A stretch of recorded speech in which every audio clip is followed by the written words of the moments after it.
बिस्मिल्लाहिर्रहमानिर्रहीम। अस्सलाम वालेकुम डियर स्टूडेंट्स। आज हम ऑर गेट के बारे में डिस्कस करेंगे। जैसा कि लास्ट क्लास में हम लोगों ने एंड गेट के बारे में पढ़ा था, उसका लॉजिकल सिंबल क्या होता है, बूलियन एक्सप्रेशन क्या होती है, डायोड के थ्रू उसको कैसे एक्सप्लेन करते हैं, और लास्ट में हमने पढ़ा था कि ट्रांजिस्टर के ज़रिए हम एंड गेट कैसे बनाते हैं। सेम प्रोसीजर हम ऑर गेट के लिए भी फॉलो करेंगे। ऑर गेट को भी डायोड के थ्रू बनाएंगे और ट्रांजिस्टर के थ्रू बनाएंगे। सबसे पहले हम देखते हैं आर गेट होता क्या है। तो इसकी डिफिनीशन मैंने लिखी हुई है।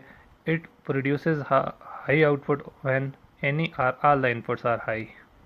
ये अपनी आउटपुट को उस वक्त हाई करेगा अगर तमाम इनपुट्स हाई हों या कोई एक इनपुट भी हाई हो, तो ये अपनी आउटपुट को हाई करता है।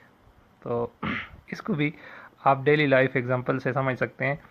अगर मैं क्रिकेट मैच की बात करूं और उसमें मैं कहूँ कि पाकिस्तानी टीम या पाकिस्तान मैच जीत सकता है अगर बाबर आजम और फ़खर जमान दोनों परफॉर्म करें या इनमें से कोई एक भी परफॉर्म करे, तो पाकिस्तान के जीतने के चांसेस बढ़ सकते हैं। तो इस तरह की जो लॉजिकल स्टेटमेंट्स हैं, इनको हम फार्मूलेट करते हैं in the form of expression. और लॉजिक सिंबल मैंने दिया हुआ है for two input OR gate, it's logic symbol is, ये आपको गिवन है। और बूलियन एक्सप्रेशन दी हुई है y is equal to A plus B. इसको नहीं पढ़ेंगे बल्कि इसको पढ़ते हैं y is equal to A और b। तो टू इनपुट के लिए a और b इनपुट्स हैं और y आपके पास आउटपुट है। y is equal to A और b, इसको यूँ पढ़ेंगे।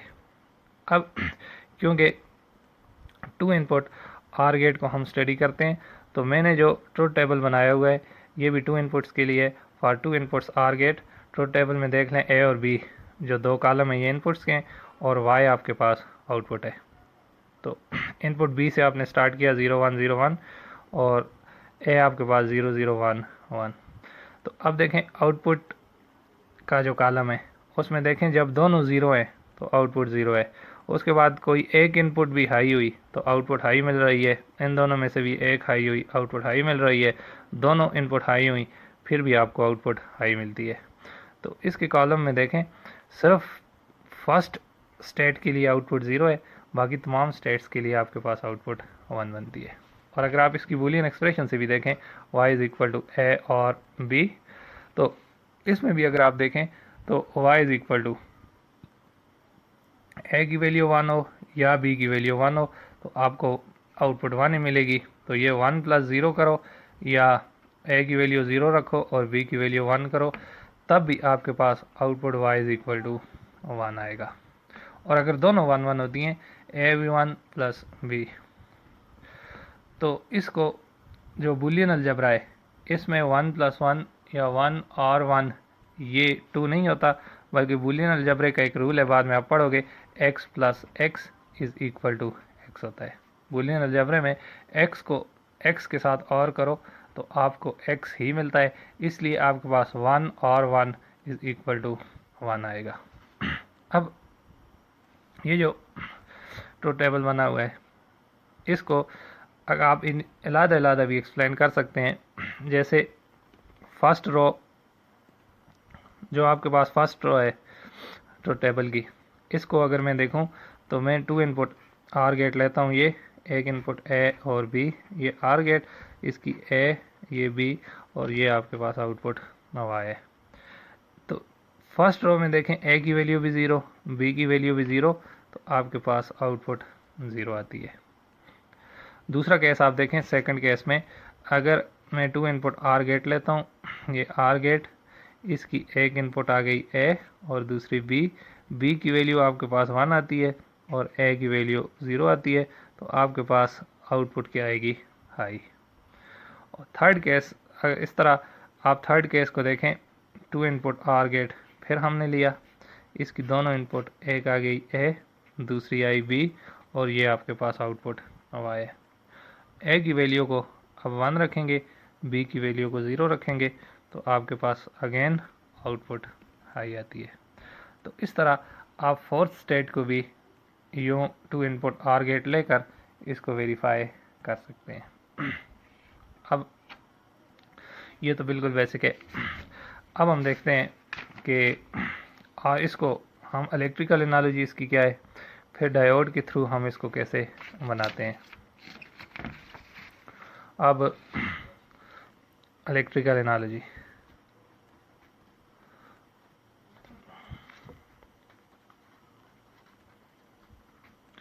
इलेक्ट्रिकली ये जो आर गेट होता है ये बिहेव करता है like parallel circuit. Parallel circuit के साथ कैसे बिहेव करेगा, हम पैरेलल सर्किट बनाएंगे जिसमें दो करंट पाथ हों और उनमें देखें, मैं यहाँ पर ड्रा करता हूँ एक पैरेलल सर्किट। यहाँ पर पैरेलल में मैं एक ये पाथ बना लेता हूँ करंट का और दूसरा पाथ में करंट का यहाँ पर बनाता हूँ और इन दोनों पॉइंट्स को यहाँ पर जोड़ा और यहाँ पर मैं एक लैंप लगा लेता हूँ। इसको हम यहाँ पर बैटरी के साथ लगा लेंगे और यूँ ये सर्किट कंप्लीट होगा। यहाँ पर एक स्विच लगाता हूँ और एक स्विच यहाँ पर, इस स्विच को मैं नाम ए दे देता हूँ और ये स्विच बी है। और यहाँ पर ये जो लैंप है इस लैंप को मैं वाई कह देता हूँ। देखें ये पैरेलल में दो स्विच हमने लगाए और उनके साथ हम लोगों ने एक लोड लगा लिया है। इसको हम इन स्विचेस के थ्रू ऑपरेट करेंगे। अब क्योंकि पैरेलल सर्किट की आप प्रॉपर्टी पढ़ चुके हो, आपको पता है कि पैरेलल सर्किट में अगर कोई एक ब्रांच बी कंप्लीट हुई तो उसमें से करंट फ्लो करता है। तो यहाँ पर देखें इस स्टेट में एक आपके पास ओपन है स्विच और बी स्विच भी ओपन है। Open means zero. तो सोर्स से यहाँ से जो करंट जाने की कोशिश करेगा इस तरफ, तो आगे दोनों पाथ ब्रेक हैं तो करंट किसी भी पाथ में फ्लो नहीं करेगा। एज रिजल्ट ये जो आउटपुट है ये आपके पास लो रहेगी। अब नेक्स्ट क्या करते हैं, मैं स्विच ए को क्लोज कर देता हूँ। स्विच ए को मैंने क्लोज किया। स्विच क्लोज करने का मतलब है ए इज इक्वल टू 1 कर दिया। बी उसी तरह ओपन है, बी की वैल्यू को हमने उसी तरह 0 रखा हुआ है।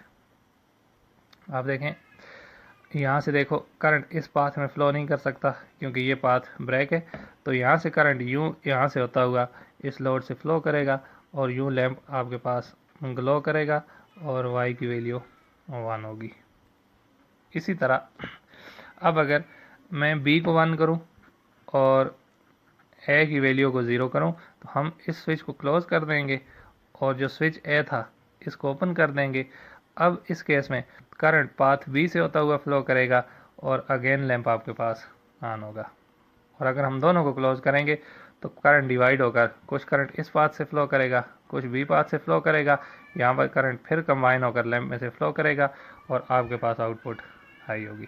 तो हम कह सकते हैं जिस तरह हमने कहा था कि एंड गेट जो है उसका बिहेवियर सीरीज सर्किट की तरह होता है, इसी तरह हम कहेंगे कि जो आर गेट है इसका बिहेवियर पैरेलल सर्किट के साथ होता है। किसी एक पाथ में से भी आप करंट को अलाउ करें तो लोड डिवाइस को ऑपरेट करेगा। अब हम ये तो इलेक्ट्रिकल एनालॉजी है। अब हम डायोड आर गेट देखते हैं कि डायोड के थ्रू हम आर गेट कैसे बनाते हैं, या इसको हम कहते हैं DTL RDL resistor diode logic. तो अब हम आर गेट का रजिस्टर डायोड लॉजिक देखते हैं, RDL logic of OR gate. Figure में देखें दो डायोड मैंने लिए D1 और D2 और दोनों के हमने कैथोड को आपस में शार्ट कर दिया और यहाँ से एक पॉइंट लिया, उसके साथ मैंने एक लिमिटिंग रेजिस्टर लगाकर LED लगाई है और LED के हम लोगों ने कैथोड को ग्राउंड कर दिया है। यहाँ पर देखें दोनों डायोड D1 का जो एनोड है उसको हम इनपुट A के तौर पर यूज़ करेंगे और डायोड D2 का जो एनोड है इसको हम इनपुट B के तौर पर यूज़ करेंगे। और उसके साथ मैंने यहाँ पर तो टेबल बनाया हुआ है 2 इनपुट आर गेट का। यहाँ पर देख लें सिर्फ फर्स्ट स्टेट में आपके पास आउटपुट 0 है, बाकी किसी भी स्टेट में आउटपुट आपके पास हाई आती है। अब ये जो डायोड के थ्रू हमने आर गेट बनाया है इसके फंक्शन को समझते हैं। अब देखें स्टार्ट में अगर मैं फर्स्ट स्टेट लेता हूँ पीरियाडिक टेबल की रो फर्स्ट से, रो फर्स्ट में देखें A की वैल्यू 0 और B की वैल्यू 0 है, उस वक्त आपके पास आउटपुट को 0 होना चाहिए। तो A की वैल्यू आप यहाँ पर 0 रखें, A की वैल्यू 0 और B की वैल्यू भी 0। ज़ीरो मीन्स कि आपने एनोड को, डायोड D1 के एनोड को बैटरी के नेगेटिव के साथ लगा लिया और डायोड D2 के भी एनोड को बैटरी के नेगेटिव के साथ लगाया। या हम कह देते हैं, आप यूँ भी कह सकते हैं कि आपने इसको ग्राउंड कर दिया और टर्मिनल B को भी आपने ग्राउंड कर दिया। तो ये चीज़ आप लोग पढ़ चुके हो कि मैं यहाँ पर डायोड बनाता हूँ। डायोड, ये आप लोगों ने पीएन जंक्शन डायोड बनाया। If this diode is of made of silicon, इसका ये एनोड है और ये कैथोड है। तो जब तक एनोड का पोटेंशियल कैथोड के पोटेंशियल से ज़्यादा ना हो तब तक डायोड फॉरवर्ड बायस नहीं होता। तो for forward bias we know that potential of A must be greater than potential of C. तो यहाँ पर देखें, आपने एनोड को डायरेक्टली ग्राउंड किया, यहाँ पर भी आपने इसको ग्राउंड कर दिया। तो अगर ये डायोड सिलिकॉन का है तो इसको फॉरवर्ड बायस करने के लिए हमें मिनिमम वोल्टेज 0.7 वोल्ट चाहिए। इसको भी फॉरवर्ड करने के लिए मिनिमम वोल्टेज 0.7 वोल्ट चाहिए। तो क्योंकि इसके नोड के ऊपर ज़ीरो है, इसलिए ये वाला डायोड फॉरवर्ड बायस नहीं होगा बल्कि रिवर्स बायस होगा और ये डायोड भी रिवर्स होगा। तो जब ये दोनों रिवर्स बायस होंगे तो आइडियल जब हम डायोड को ट्रीट करते हैं तो ये ओपन स्विच के तौर पर काम करेगा, ये भी ओपन स्विच के तौर पर काम करेगा। एज ए रिज़ल्ट यहाँ से इस तरफ कोई भी करंट फ्लो नहीं करेगा। एज ए रिज़ल्ट आपके पास ये जो आउटपुट है ये एलईडी ग्लो नहीं करेगी, तो आउटपुट की वैल्यू को हम ज़ीरो लेंगे। एक डायोड भी फॉरवर्ड बायस नहीं हुआ जिसकी वजह से करंट आगे मूव नहीं करेगा। टेबल की दूसरी रो में देखें, ए की वैल्यू 0 और बी की वैल्यू 1। बी की वैल्यू 1 का मतलब कि आप डायोड D2 के ऊपर 1 अप्लाई करने का मतलब कि आप इसके एनोड को हाई पोटेंशियल के साथ लगा लेते हैं, जबकि डायोड D1 के एनोड को आपने अभी भी ग्राउंड रखा हुआ है। तो क्या होगा, ये वाला डायोड जो D2 है ये फॉरवर्ड बायस हो जाएगा और ये वाला डायोड रिवर्स बायस ही रहेगा। तो इसके फॉरवर्ड बायस होती ही यहाँ से यूं करंट फ्लो करेगा और करंट फ्लो करता हुआ इस जंक्शन के ऊपर पहुँच जाएगा। अब करंट इस तरफ तो जाएगा नहीं क्योंकि ये डायोड रिवर्स बायस है, तो करंट यहाँ से होता हुआ ये एलईडी से फ्लो करेगा और यूं ग्राउंड करके इस एलईडी को ऑन कर लेगा। तो एलईडी जब ऑन होगी तो हम कहते हैं कि ये आपके पास हाई हो गई है, y इज इक्वल टू 1 हो गया। तो टेबल से भी देख लें, जब ए की वैल्यू 0 और बी की वैल्यू 1 है उस वक्त आपके पास आउटपुट 1 हो जाती है। फिर आप क्या करते हैं, रो थर्ड में देखें, अब ए की वैल्यू 1 है और बी की 0 का मतलब है अब ये वाला डायोड D1 जो है ये फॉरवर्ड बायस होगा और ये वाला डायोड रिवर्स बायस होगा। तो करंट इस डायोड से फ्लो करता हुआ एलईडी में से गुजरेगा। अगेन आपको y इज इक्वल टू 1 मिलेगा। लास्ट में हम क्या करेंगे, लास्ट रो में देखें, दोनों वैल्यूज़ 1 1 है। इसका मतलब है ये वाला डायोड भी फॉरवर्ड बायस होगा और ये वाला डायोड भी फॉरवर्ड बायस होगा। एज ए रिज़ल्ट दोनों डायोड से होता हुआ करंट आगे जाएगा जंक्शन पर और यहाँ से एलईडी से गुजरेगा। फिर आपको आउटपुट की वैल्यू 1 मिलेगी। तो यूँ हम लोग डायोड के ज़रिए आर गेट बना सकते हैं। 2 इनपुट आर गेट है इसलिए हम लोगों ने 2 डायोड यूज़ किए। अगर ये 3 इनपुट आर गेट होता तो उसके लिए हम लोग 3 डायोड यूज़ करते और टेबल में 4 रोज़ के बजाय आपके पास 8 रोज़ बनती, तो आउटपुट कॉलम आपके पास यूँ ही बनता। अब हम ट्रांजिस्टर के थ्रू आर गेट बनाएंगे और उसको भी एक्सप्लेन करेंगे कि ट्रांजिस्टर के ज़रिए हम आर गेट कैसे बनाते हैं और ट्रांजिस्टर उसमें कैसे फंक्शन करता है। अब resistor transistor logic of OR gate, RTL logic, इसकी फिगर आपके सामने बनी हुई है। दो ट्रांजिस्टर मैंने पैरेलल में लगाए और यहाँ पर नीचे उन दोनों का एमीटर मैंने कॉमन किया और कॉमन एमीटर के साथ हमने एक एलईडी लगाई है और उसको ग्राउंड कर दिया। इस एलईडी के क्रॉस हम आउटपुट लेंगे और दोनों ट्रांजिस्टर के जो बेसिस हैं इनको हम इनपुट के तौर पर इस्तेमाल करेंगे। ट्रांजिस्टर Q1 के ऊपर मैंने बेस पर A लिखा हुआ है और ट्रांजिस्टर Q2 के बेस पर B लिखा हुआ है और उसके आगे मैंने एक सिंपल सर्किट बनाया हुआ है। पैरेलल में 2 स्विच, एक स्विच को A का नाम दिया, दूसरे को B और यहाँ पर हमने एलईडी लगा ली। अब देखें, ये बात आप लोगों को पता है कि डिजिटल सर्किट्स में हम ट्रांजिस्टर को एज अ स्विच यूज़ करते हैं और ट्रांजिस्टर अपने सेचुरेशन रीजन में क्लोज स्विच के तौर पर यूज़ होता है और कट ऑफ रीजन में ओपन स्विच के तौर पर यूज़ होता है।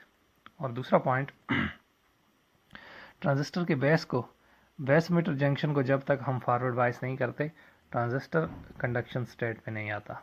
तो ट्रांजिस्टर को ऑन या ट्रांजिस्टर के ऑन होने के लिए ज़रूरी है कि ट्रांजिस्टर के बेस के ऊपर हम सिग्नल प्रोवाइड करें। तो ट्रांजिस्टर के बेस पर सिग्नल अप्लाई करने का मतलब है कि अगर मैं ट्रांजिस्टर के बेस, जिस तरह मैं ट्रांजिस्टर Q1 को लूँ तो उसके बेस के ऊपर ए लिखा हुआ है, तो ए के ऊपर जब ज़ीरो होगा इसका मतलब है कि हम बेस मीटर जंक्शन को फॉरवर्ड नहीं कर रहे, और जब ए के ऊपर हम 1 लिख लेंगे इसका मतलब है ट्रांजिस्टर का base emitter junction forward bias होगा। तो यहाँ पर आप देख लें दोनों ट्रांजिस्टर हम किस तरतीब में लगाते हैं। अब हम इसके फंक्शन को स्टडी करेंगे। तो ये ट्रांजिस्टर सिमिलर ट्रांजिस्टर जो है वो स्विच के तौर पर हम इस्तेमाल कर रहे हैं, तो इसलिए इस ट्रांजिस्टर को यहाँ से अगर मैं रिमूव करता हूँ तो रिमूव करके मैंने एक सिंपल स्विच लगा लिया ताकि आप लोगों को इजीली समझ आए। अगर मैं यहाँ पर देखें इस स्विच ए को क्लोज करता हूँ, यूँ हमने इसको क्लोज किया तो करंट यहाँ से बैटरी से होता हुआ इस पाथ से फ्लो करता हुआ ये एलईडी से गुजरेगा और ये एलईडी ऑन हो जाएगी। और अगर मैं इस स्विच को क्लोज करता हूँ तो करंट इस पाथ से होता हुआ यहाँ से यूँ एलईडी से गुजरेगा और एलईडी ऑन होगी। और अगर दोनों स्विचेस को हम क्लोज करें तो करंट आधा आधा होकर कुछ करंट इस तरफ से कुछ करंट इस तरफ से अगेन यहाँ पर करंट सम अप होगा और इस एलईडी को ऑन करेगा।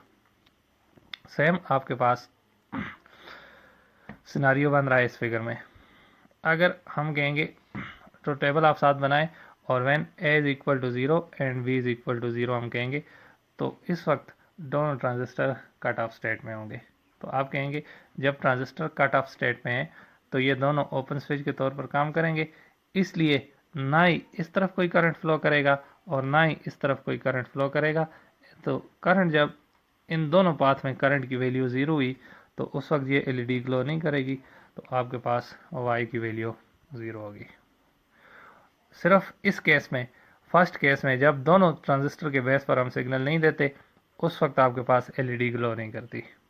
उसके बाद अगर हम ए को 1 कर लें या बी को 1 कर लें या दोनों को 1 कर लें, किसी भी सूरत में या तो किसी एक पाथ में ट्रांजिस्टर कंडक्शन स्टेट में जाएगा या दोनों ट्रांजिस्टर कंडक्शन स्टेट में जाएंगे, जिसकी वजह से ये एलईडी ग्लो करेगी। अब लेट्स से मैं बी के ऊपर 1 कर देता हूँ, बी को मैं 1 कर देता हूँ और ए को मैं 0 कर देता हूँ, तो ये ट्रांजिस्टर किस में होगा? कट ऑफ में। और ये वाला ट्रांजिस्टर किस स्टेट में आएगा? सेचुरेशन में। तो ये ट्रांजिस्टर जब सेचुरेशन में हुआ तो ये ट्रांजिस्टर ऑन हो जाएगा और ये वाला ट्रांजिस्टर ऑफ होगा। तो यहाँ से जो करंट यूँ इस तरफ फ्लो करने की टेंडेंसी रखता है, तो ये करंट यहाँ से यूँ होता हुआ सारा करंट इस तरफ फ्लो करेगा और यहाँ से ये करंट होता हुआ यूँ एलईडी में आएगा और ये इस एलईडी को ग्लो करवाएगा, तो आपके पास आउटपुट हाई हो जाएगी। जबकि इस तरफ जो करंट है आई की वैल्यू 0 होगी। इसी तरह यहाँ पर आप देख सकते हैं इस फिनोमेना को, यहाँ पर स्विच बी को आपने क्लोज कर लिया, यूँ ये क्लोज हो जाएगा तो करंट यहाँ से होता हुआ ये इस पाथ से होता हुआ इस एलईडी से गुजरेगा और ये इस y को y इज इक्वल टू 1 कर लेगा। इसी तरह आप ए की वैल्यू को जब 1 करेंगे तो ये ट्रांजिस्टर सेचुरेशन में जाएगा, ये वाला ट्रांजिस्टर कट ऑफ में जाएगा, तो फिर करंट बैटरी से फ्लो करता हुआ इस पाथ से आएगा, एलईडी ग्लो करेगी। और जब आप इसको भी 1 करेंगे और बी को भी 1 करेंगे तो दोनों ट्रांजिस्टर सेचुरेशन में होंगे, कुछ करंट इस पाथ से आएगा, कुछ करंट इस पाथ से आएगा और फिर ये एलईडी को ग्लो करवाएगा। तो यूँ हम ट्रांजिस्टर के ज़रिए आर गेट बनाते हैं और लास्ट में वही बात हम करेंगे।